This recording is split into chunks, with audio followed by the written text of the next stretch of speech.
There are 168 hours in a week. We go to church for 1 hour. What about the other 167? Cue this podcast. We're here to bring the church to you the rest of the week. I'm David Vogel, the Director of Communication here at Central Community Church. I'm Corey Brodel, the Director of Community. We've been to the 1 hour in church. Now welcome to the other 167.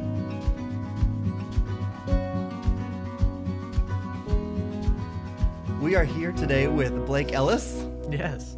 Who usually is behind the scenes running our cameras and audio and lights and making us sound and look good. But today we have him here with us at the desk because Blake's got some stuff going on. But first, I have to say that Blake is obviously a very familiar face here at the church. He's on the worship team. He's always running tech for something. He's been on staff here for 5 years. 5 years. Yeah. Yes. So I say you're a familiar face, but I also have to say you're a very familiar hair. There we go. That's a good one. I know. Pastor Bob calls it the storm. I call it the bird's nest because that's more fitting. That's Oh, good. I like the bird's nest. That's Yep, a good that's one. good. Oh, yeah. Okay, so we're talking about hair. Yeah. All right. So I know everybody wants to know this question, or Yeah. maybe it's just me. Mm-hmm. How fast does it take you to go through a can of hairspray? Oh, this is good. No, I have like backups. So I have backups to the backup. So, it takes about maybe 2 weeks. So every pay period. Wow. That works out. That works out. It's in your Perfect. budget. It's in my budget. Hairspray yeah. is in your Hairspray's budget. the budget. Yep. That's a new one. So there's a Oh, backup man. to the main bottle, and then after that's done, then's the little bottle, and that's when I'm like, okay, I can't. That's when it's time to buy that's new time. hairspray. Yep. Oh, that's good. It's very Okay. insightful. All right. So, let's be a little serious now. Yeah. Okay, I really do have a good question for you. Okay. Sure. So, you've been very busy during this COVID season. Mm-hmm.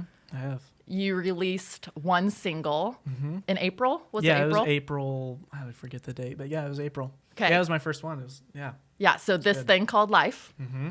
All right, because I've told I you, know. Yeah. it is a family favorite, I know. and we have And so many memories. It makes my heart so warm thinking about that. Like major dance parties in the Brodel household. We just love it.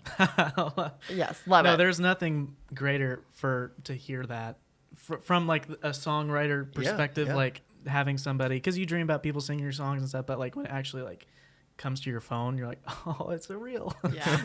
no, it's a great feeling for sure. Yeah. I love it. So I'm excited that now we get to talk about your second single. Yeah, And it's called Tonight. it's called Tonight. Yes, And it is. can you tell us the backstory, like the heart behind it? Sure. No, absolutely. Yeah. So I'm working up to an album and releasing that sometime next year. Not really sure when. I'm not really I'm kind of flexible on whenever it comes out. But no, these are songs I've had for close to, maybe it's coming up to 10 years, maybe. Wow. Like actually 10 of them.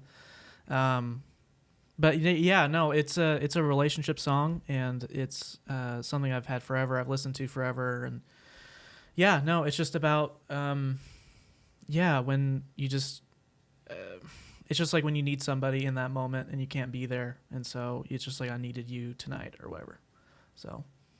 And you said it's taking you 10 years, like you wrote it 10 years Well, ago? in the span of this album, there are 10 songs, but like I started writing songs in like 2011, so it's getting close to 10 years. Wow. And I have more songs than 10, but like in this batch of songs, it's like 10 years, I guess. That's really cool that for me, just to think about holding on to a song that long and it's still feeling fresh and you still wanting to do it after that many years of after you've written it. It is. Well, and there's a weird feeling of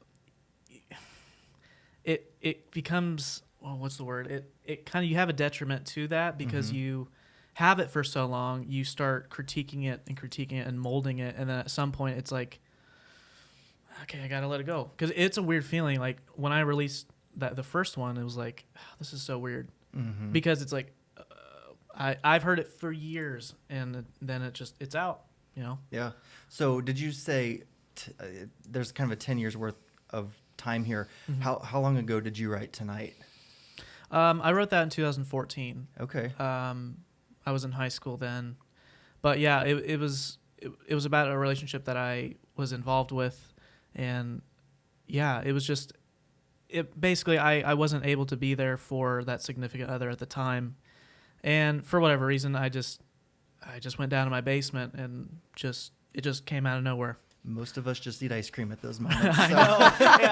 know. He writes right. songs. I love it. No, heartbreak is the best catalyst to write Yeah, anything no, or make anything for an artist. Like having that that pain's kind of the driver for it, I guess. You got to get it out. I That's know. a productive way to do it. Yeah. So you kind of told us kind of the heart or your feelings behind the song, but Yeah. what's kind of the behind the scenes from a technical point of view? What does that Yeah, look like? well, it's different for everybody. I mean, it's some people have the financial blessing of because it does take a lot of money to do it, and sometimes not at all. I mean, sometimes you just use a laptop and achieve an album that way. But I knew that I needed that. So anywho, I released a Kickstarter in 2017 in July. Okay. Yeah, and thank you to everybody who supported to that because I couldn't have done it. And so anywho, yeah, I had all these songs lined up, and I'm like, I know I wanted to do an album, and so I collected around $2,000. I can't remember the exact name, Nice. and that was a lot of money, and it feels weird asking for money because I hate doing that in general in life. Like, We're going to be asking for money at the end of the podcast. yeah, no, don't. Yeah, no, but it was successful, and Kickstarter is that way where if you don't meet your goal, it's no more. Right. But I passed my goal, and so the critical thing to record is drums, so your rhythm. You got to get that right.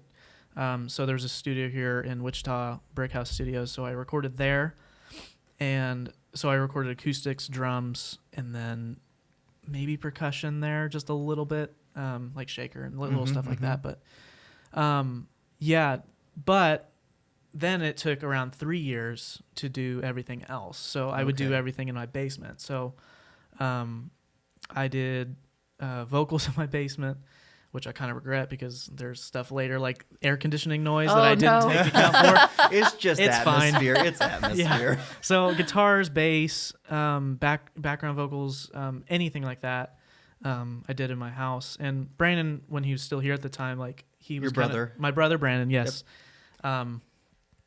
Yeah, he would help me sit behind the laptop, like kind of coaching me, like, hey, that wasn't a good take, do it again, or like, yeah, that was really good. So like he was kind of my producer role, and he helped a lot in that.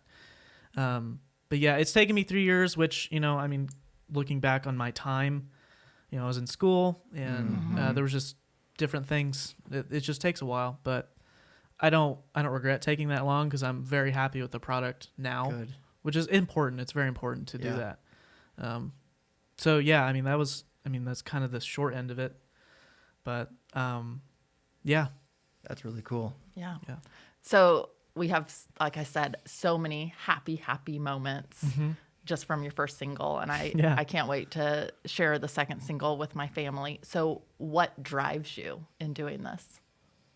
That's a good question. Well, God gave me these gifts, and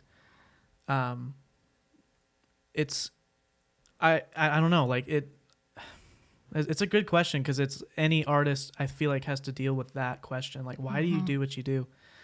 No, I started writing songs just out of that emotion, just to get my feelings out and stuff like that.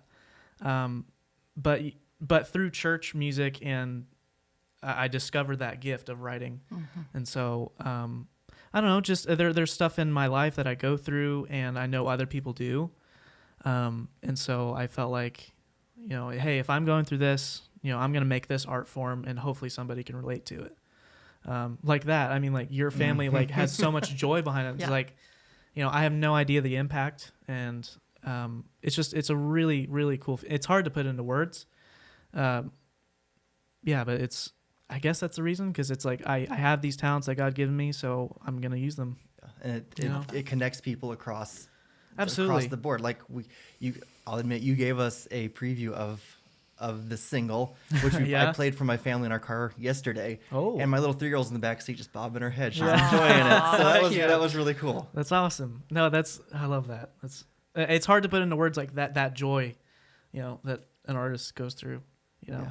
So would you like to share some of it with us now? We've got, for those who aren't watching the video, who are just listening to the podcast in its purest form, there's a bright red keyboard sitting here on the desk with us in front of Blake. So we're hoping that Blake will bless us with a little tune. Yes.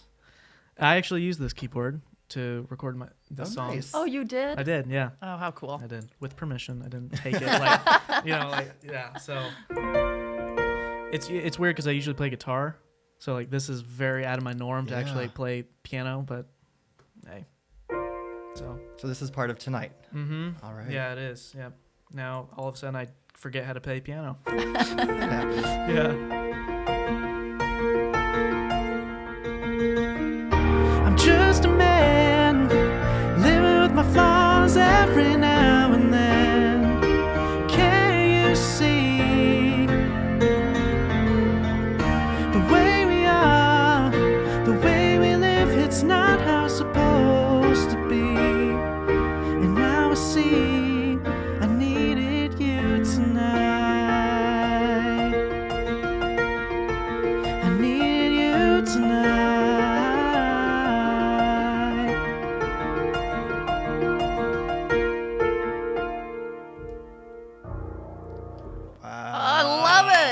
I have Thank goosebumps. you. That was I so did good. too. I started tearing up. Oh, I'm just so proud of you, Blake. Thank you. That's awesome. Okay, tell us, when does this drop? Is that the right lingo? Drop. It drops this Friday.